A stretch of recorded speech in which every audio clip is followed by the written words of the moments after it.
அனைவருக்கும் வணக்கம். நான் அருப்புக்கோட்டை அண்ணாமலையார் ஜோதிடர் நிலையத்திலிருந்து உங்கள் ஜோதிடர் ரத்னா ஜெய்சங்கர் பேசுகிறேன்.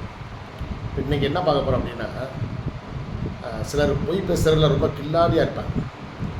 சிலரை பார்த்தீங்கன்னா அவங்க கலகம் மூட்டி விடுறதுல, கோல் சொல்கிறதுலேயும் கலகம் மூட்டி விடுறதுலேயும் ரொம்ப கில்லாடியாக இருப்பாங்க. அவங்க யார் அப்படின்னு பார்த்தோம்னா, ஒருவருடைய ஜாதகத்தில் புதனும் ராகுவும் சேர்ந்திருந்தால், அதில் முக்கியமாக 2ஆம் இடத்தில் சேர்ந்திருந்தால் அவங்க பொய் பேசுகிறதுல ரொம்ப கில்லாடியாக இருப்பாங்க. தந்திரமாக ஏமாற்றிடுவாங்க. உங்களை தந்திரமாக ஏமாற்றக்கூடிய ஒரு வாய்ப்புகள் அந்த ராகுவும் புதனும் சேர்க்கைக்கு உண்டு. ஆகாத பொருளை கூட திறமையாக பேசி விட்டுருவாங்க.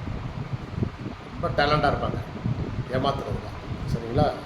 பொய் பேசுகிறதுல வல்லவர்கள். அவன் பொய் பேசுகிறானா உண்மையை பேசுகிறானான்னு கண்டுபிடிக்க முடியாது. பொய்யை அப்படி உண்மை மாதிரி பேசுவாங்க. இது இந்த அமைப்பு. அப்புறம் 2ஆம் இடத்தில் செவ்வாயும் ராகுவும் சேர்ந்திருந்தால் இவங்க எந்த ஒரு விஷயத்தை பொய் பேசுகிறதா இருந்தால் கூட கோபமாக பேசுவாங்க. ரொம்ப நேர்மையாக நடக்கிற மாதிரி கோபமாக பேசி பொய் சொல்லுவாங்க. ஆவேசமாக பேசுவாங்க. சரிங்களா? இது இந்த அரசியல்வாதிகளுக்கு பொருந்தும். அப்படி ரொம்ப ஸ்பீடாகவும் கோபமாகவும் நிறைய பொய்களை பேசி வாக்குறுதிகளை நிறைய விடுவாங்க. செவ்வாய் ராகு 2ஆம் இடத்தில் இருந்தால்.